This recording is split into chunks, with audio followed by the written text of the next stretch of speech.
everybody. I want to have a mystical conversation with all of you, the kind where we lose ourselves in the wonders of divine mysteries, share dreams from the other side, intuitive nudgings, and soul mission yearnings. I'm Sue Frederick. I'm the author of 8 books, including Through a Divine Lens, Bridges to Heaven, and I See Your Dream Job. I'm also an ordained Unity minister, a lifelong intuitive, a master numerologist. But enough about me. Today, I have the all-time best guest on this show, and his name is Mark Anthony. He just released this best-selling book, The Afterlife Frequency, that it is extraordinary. So we're going to be talking about that. And Mark, let me read your bio here.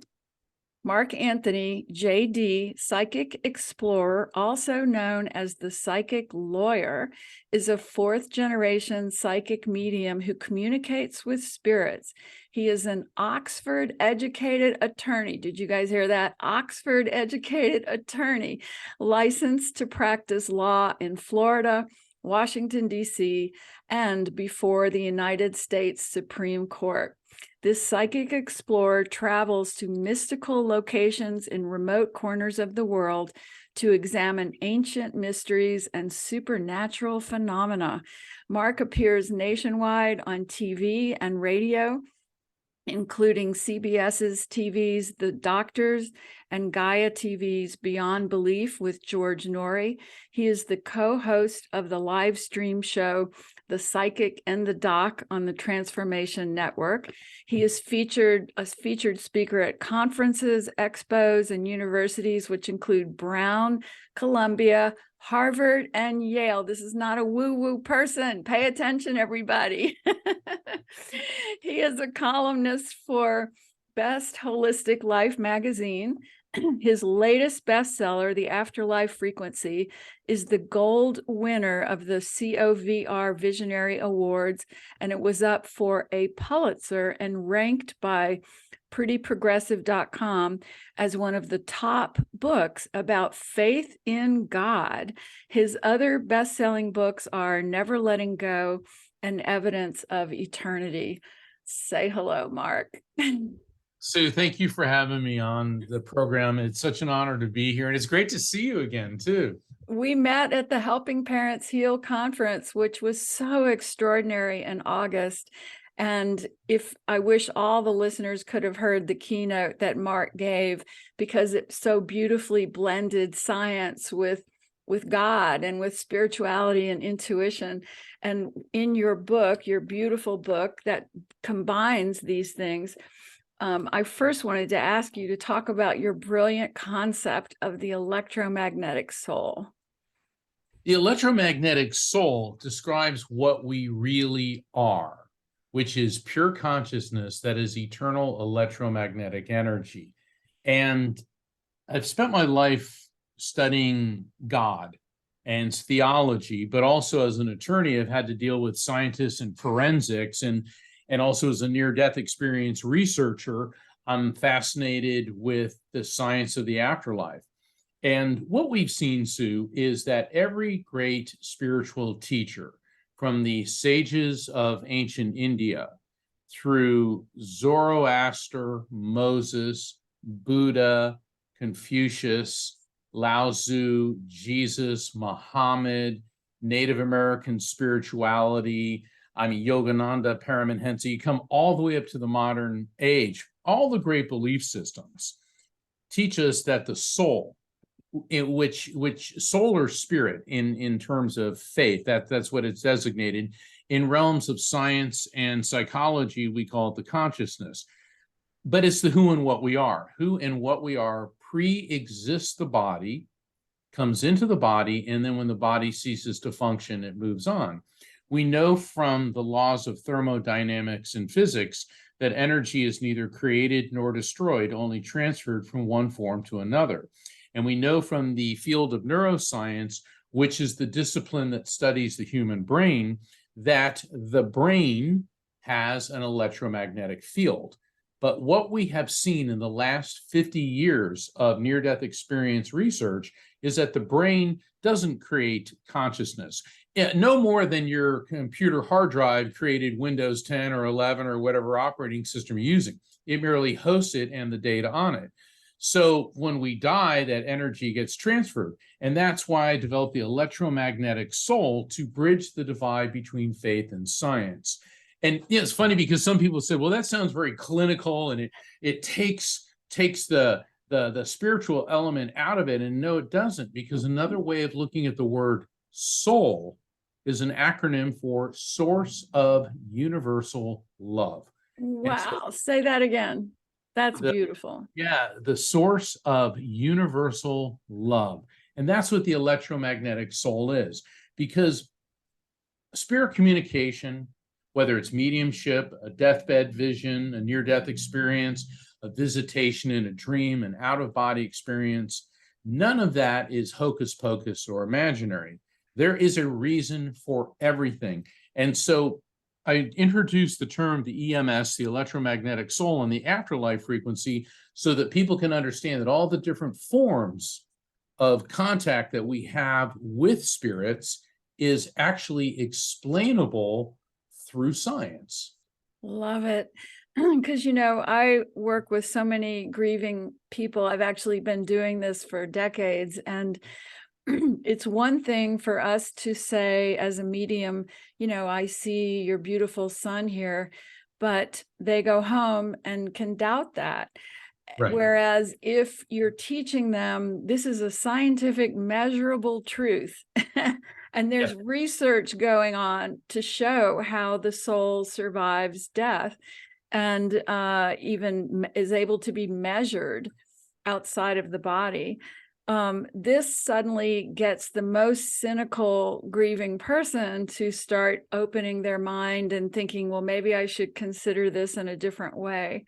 What would you say to a grieving parent, especially who really wants to believe this because it gives them a reason to live and live a good life, to know that their child lives on, and yet they're struggling with their own cynicism?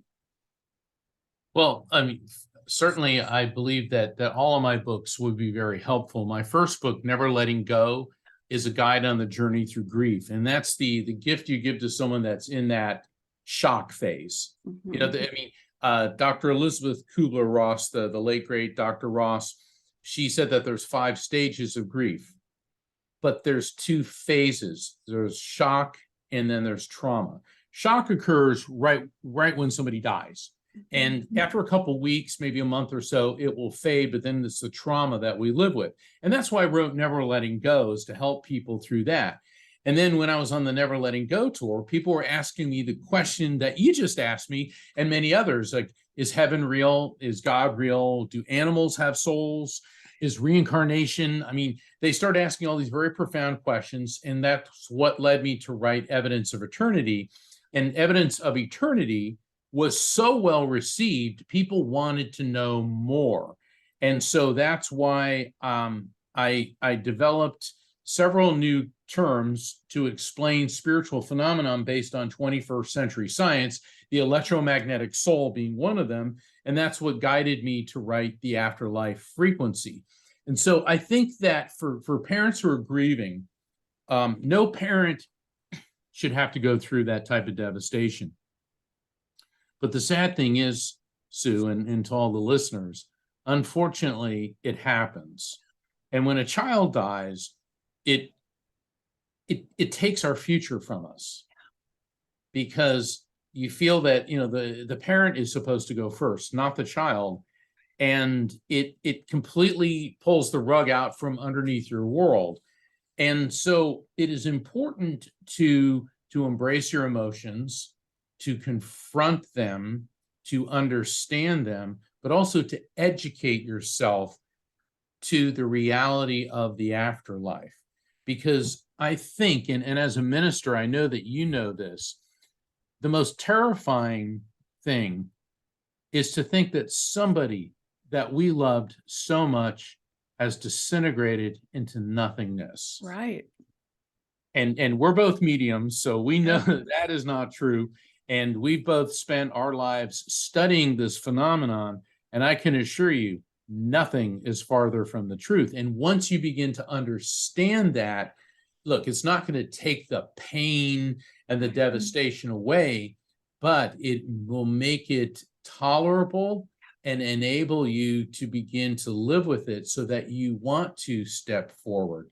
And if I can backtrack for a second, my book, Never Letting Go, the reason I came up with that title is you're never going to let go of someone you love. And when I see grief counselors saying you have to let go, no.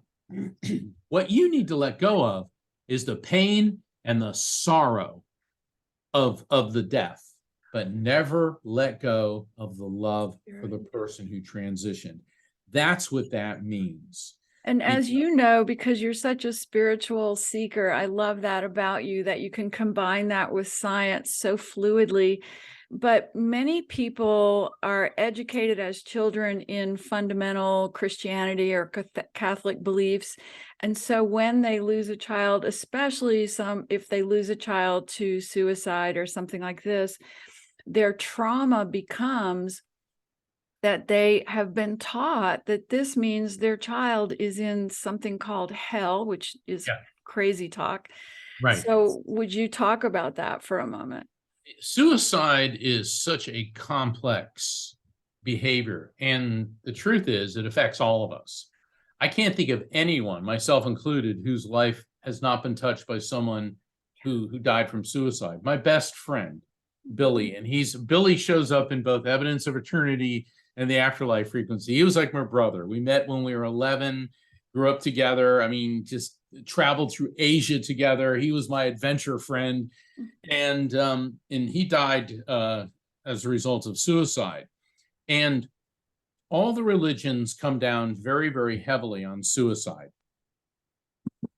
Even the normally tolerant Buddhists talk about I mean, because the Buddhists are, they're like cool with everything because everything's a flow and it's all part of the balance, and they really have a very healthy attitude. But even the Buddhists say that, oh, you're setting yourself up for a really negative reincarnation. And not only that, Mark, but they say that we do dissolve to nothingness. The Buddhist, when you really push them about what happens after death, I've had to help so many of my Buddhist clients reprogram that belief, Well, yes and no with that. They say that the self disintegrates, but the energy of life, it goes into this eternal stream.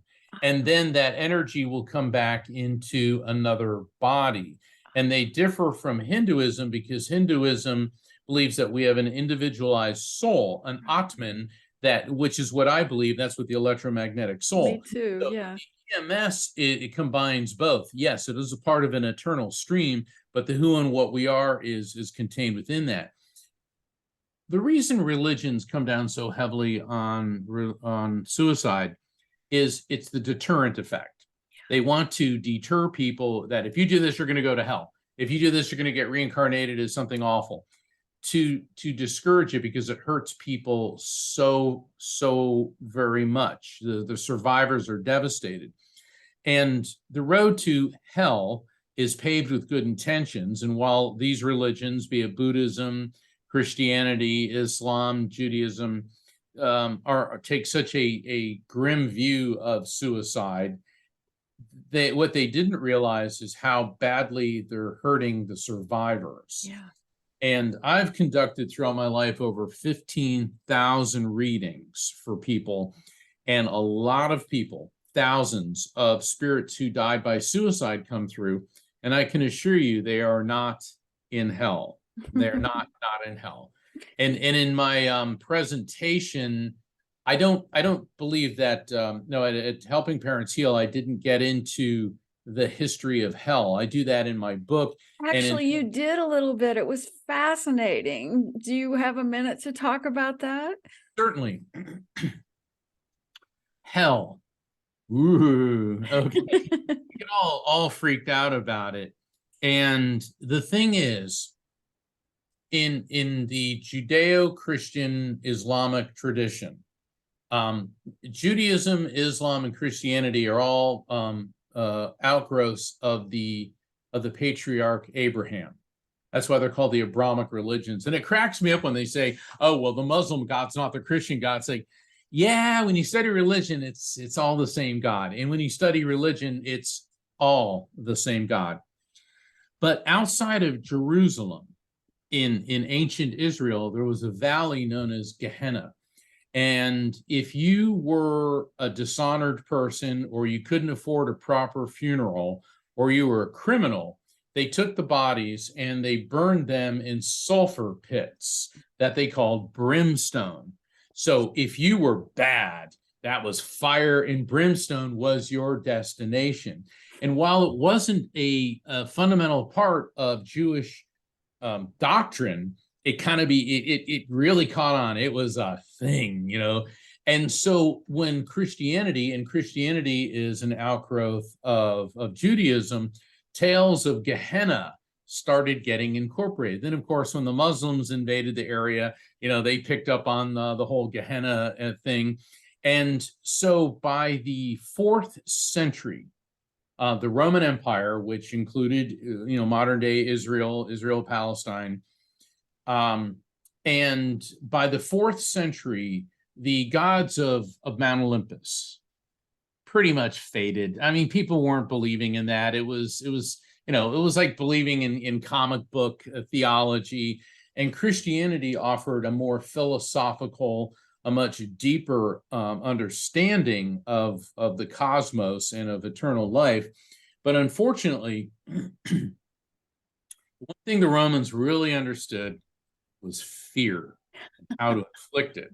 So by the 4th century AD, the Roman Emperor Constantine basically authorized Christianity to become the de facto religion of the empire. And there was the Council of Nicaea. And at the Council of Nicaea, Constantine had ordered an authoritative text to be written. So all the bishops throughout the empire met in Nicaea, which is in current modern-day Turkey, in northwestern Turkey, and they compiled the first version of the Bible. And they took the Torah, essentially the Jewish scripture, it became the Old Testament, and then the Gospels of Matthew, Mark, Luke, and John, the writings of Paul and John the Evangelist and others, then became the New Testament. And the imperial decree that was issued was that Jesus is God and he will return, but until he does, I, Constantine, Emperor of the Romans, am God's vicegerent on earth and the equal of the apostles. So what Constantine did is he established himself as Jesus's representative on earth. And while he didn't say he was divine, he really kind of was. He was the equal of the apostles.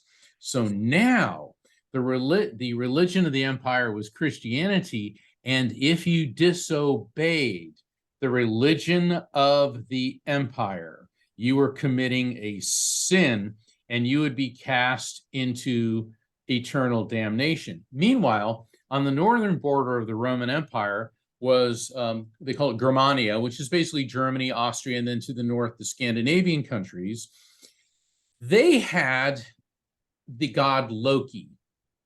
Loki was the mischievous, he's evil, and Loki was the trickster of the gods, and Loki manipulated his blind brother Hoder to shoot a arrow tipped with mistletoe at their brother Balder, the young, handsome god of light. Now, Balder was immune to all forms of weapons except mistletoe. So Loki gets Hoder to shoot Balder with an arrow tipped with mistletoe, and it kills Balder. His mother is so upset. Freya, the mom figure, she goes to the goddess of death, whose name was Hel. Ah, there you are. And persuades him, and on the 3rd day, Balder rises from the dead. Now, isn't that interesting? Yes. And I've given this lecture to Christians like, that is blasphemy. And it's like, no, this is history, because this predates the Christian religion by a good 1,000 years. Right. And so and the Roman Empire assimilated other cultures, Loki basically has the characteristics of Lucifer, and then Hell as a goddess lost her identity and it became the destination. So, and in fact, in the early days of Christianity, when you told someone to go to hell, it meant that hell was the goddess of death. You were wishing somebody to die. Wow. So by the Middle Ages, hell was a place. Loki, Lucifer, was the lord of it, and Jesus was a deity who rose on the third day. Now, look, by me saying this, and I was raised Catholic, and I was going to be a Catholic priest. Yes, and Sue is a minister. We are not saying that Jesus did not rise on the third day. We are not saying that Jesus is not divine. I am merely pointing out the history of these different belief systems. You can believe however you want, and you should. This is the United States of America, and we do have the freedom of belief and the freedom of religion and freedom from religion. And so I'm saying that for everyone's edification. So hell basically was created by the Romans so that the subject peoples would do exactly what the laws of the empire dictated. And unfortunately, it continued to evolve. And our conception of hell is pretty much shaped by Dante's Inferno, written 8 centuries ago. And so anyway, I mean, I'll spare the ongoing lecture, but the thing is, hell does not exist. I hope every grieving person has listened to this brilliant explanation so they have no fear that their beautiful beloved, who maybe even committed some sin while they were here on earth, according to the church, is not in any kind of a place called hell. No. But there is reincarnation. Right. There's a balance to the universe. So that's why every religion teaches, all religions can be boiled down to 2 words: be nice. Right. Because there are consequences for everything. So hell is a myth, it's a metaphor, and it's very real. Hell is here on earth. Yes. And I believe, as the Hindus and the Buddhists believe, and the Jains and the early Christians. Did you know, Sue, and you probably do, in the early centuries of Christianity, reincarnation was part of Christianity. Yes, and I knew that from studying in ministry school. Yeah, it was Origen, Origen, Origen of Alexandria was one of the great theologians, and Alexandria was in Egypt, and he lived around the year like 300. And he wrote that we go through a succession of lifetimes, and even Satan will eventually ascend to be with God. But what happened is, in the year, it was right around between 525 and 530 AD, the Fifth Ecumenical Council in what is now Istanbul, it was called Constantinople, the city of Constantine. So 200 and some odd years after Constantine died, the Roman Emperor, or Justinian, held the Fifth Ecumenical Council. Reincarnation was deemed heresy and banned, but there's still a few passages in the Bible which reference reincarnation. And the Fifth Ecumenical Council in the 6th century was now the 5th version of the Christian Bible, which since that time, there's been so many different versions of it. It's funny when people go, well, I believe in the one true version, the King James version of the Bible. And that's for all the these and thous and all that, because that's Jamesian English. That's how they spoke. Jesus didn't go around saying thee and thou and thy. That's the English of 400 years ago. So given that humanity has labored under these false ideas and taken them as the word of God, and that consciousness is evolving collectively and individually, and that we are all waking up to a greater understanding that it's all about love and all these amazing ideas that come when you embrace the idea of an eternal electromagnetic soul, that yes, we're responsible for our actions, however you define that. Would you say that Everybody here is capable, even the most devastated, grieving person, and maybe the most uneducated person, of really lifting up and having these mystical experiences of connecting to their departed. Absolutely. And that's why in the afterlife frequency, I introduced what I call the raft technique. And the raft technique, I'd like to tell a story how I came up with the raft technique, because not everyone's a psychic or a medium, but everyone is like Reverend Sue pointed out, everyone is capable of having a psychic or mediumistic experience. So I was here in my office and I was working on the afterlife frequency, and I'm thinking, how do I explain this? Writer's block. And anyone who's a writer, I mean, you all know what that is. Yeah. And it doesn't matter. Nothing's going to fix it. You got to get away.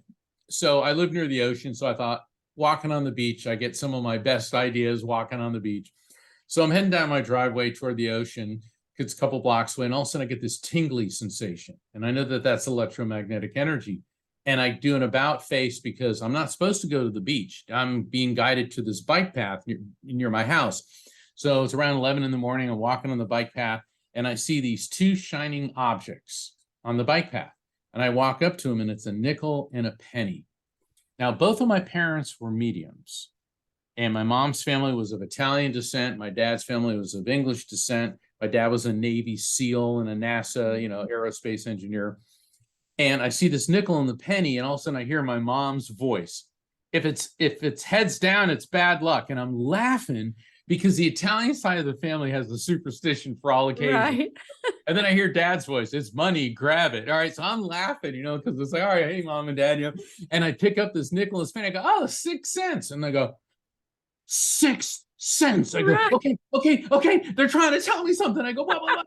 And all of a sudden, cold chills and tingles. And see, that's why people think spiritual contact is scary, because that's electromagnetic energy. But it's also the same physiological response when we're scared. Yes. So you've got to sift out the two. And all of a sudden, in my mind's eye, I saw an image of my father standing in the ocean up to his waist. Now, he was not only a Navy SEAL, but he was a scuba diver, and he was a swimming instructor at the Y. He taught kids how to swim, myself included. And I saw him holding this big blue canvas raft that we used to have. And I'm like, raft? And then I heard my parents' voices in unison. Mark, teach people to recognize signs from spirits, accept the contact is real, feel it without overthinking it, and trust the message. And I go, that's it. And I ran back, and the words just flew out of me. Oh, so I explained I love that story. I just love it. It was so, first off, it's always great to hear from loved ones in spirit. And yes, I'm a medium, but boy, do I miss my parents. With the holidays coming up and all that, it just, gets you right here. But they walked me through it to help me understand what raft was. Okay. The writer's block didn't just happen. That was all part of something. And I saw the coins. I recognized, and the cold chills, I recognized the signs from the spirits. I accepted it as real. Now, the third step, this is the F word, which is feel, don't overthink. This is where everybody goes wrong. Right. And so this is the answer to your question. Can anyone do this? Yes, but most people are going to hit a brick wall because they'll immediately, oh, this is my imagination. This can't be real. Grief-induced hallucination, just a coincidence. And that's where it fizzles out. But if you feel it without overthinking it, and then trust the message. And I give exercises in the book, and I explain it in greater detail. It's amazing, Sue, how many people have contacted me, both online and in person, and said how the raft technique has really helped them open up to messages from their loved ones in spirit. And you know what's so important about that is, every day in these conversations with my clients, they think it's a hard process to connect. And I'm always saying, no, it's just us trusting what we're getting and not doubting it. And it's easy. And the more fun you make it, the more you laugh with the spirit, the more you trust that that easy flow of communication is real, the easier and more fun it gets. It's not a 10-hour meditation process. No. Thank goodness. Yeah, I know friends that go on these meditation retreats, and oh, we meditated for 3 hours. I don't meditate for 3 hours. I meditate for 5, maybe 10 minutes, and that's what works for me. Some people need these really lengthy meditations, but the point is to put yourself in the mindset to be open. And while not everyone's a medium or a psychic, everyone's capable of a medium or a psychic experience, a mediumistic or psychic experience. It's like not everyone is an Olympic athlete. Not everybody is a mathematician. Not everyone's an auto mechanic. We're all good at doing different things. And aren't we glad? I mean, if we weren't, let's say everybody was the same, we'd be like a school of fish. Right. Reacting to things the same way. And I mean, maybe there's some benefit to all that, but to me, it sounds like it'd be rather dull. I agree. So you're doing spirit circle, light circles, right? They're called light circles. Tell us about that. I do. If a light circle, and I do them in person, but I'm also doing them online. And the reason that we can do readings online or on the phone is because electromagnetic souls move at the speed of light, which is the same speed as a phone call and the same speed that the show is being broadcast on, 186,282 miles per second. That's the speed of light, and everything in the electromagnetic spectrum moves that way. And so I'm doing light circles, which are limited to 6 people. Everybody is guaranteed a connection with their loved ones in spirit. If you want to find out how to sign up for a light circle, please visit my website, which is afterlifefrequency.com, just like my book, Afterlife Frequency. Go to the calendar of events. You can also sign up for my newsletter, find out about purchasing my books, and also about tuning into my show, The Psychic and the Doc, that I do every Thursday. I have a great show with my co-host is Dr. Pat Basili. She's a world-renowned behavioral psychologist. She founded the Transformation Network, and we take calls from listeners. I'll do many readings, and she gives her amazing insights and helps people interpret the messages.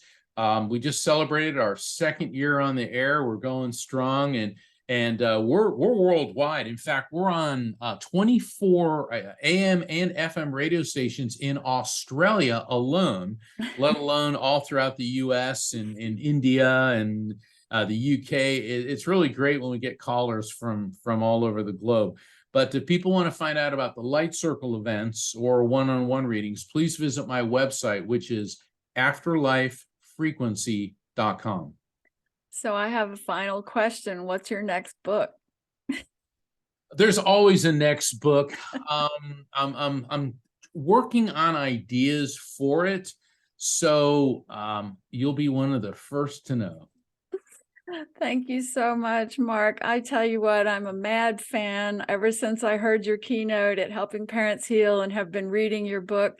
It solves the problem for people of what do I do with my left brain logic mind when I'm connecting to spirit. It shows people how to merge those 2 parts of ourselves and to connect with spirit in a way that really helps us move forward and live our best life. You're such a blessing. Thank you so much. Such a pleasure. And to everybody who's going through the loss of a loved one, sadly, that is part of the human condition. It's something we're all going to have to go through. It's a road nobody wants to take, but it's one we're shoved down at some point. And my best advice is don't go through it alone. Reach out to family, to friends, to grief support groups. There's ministers like Sue who can help you.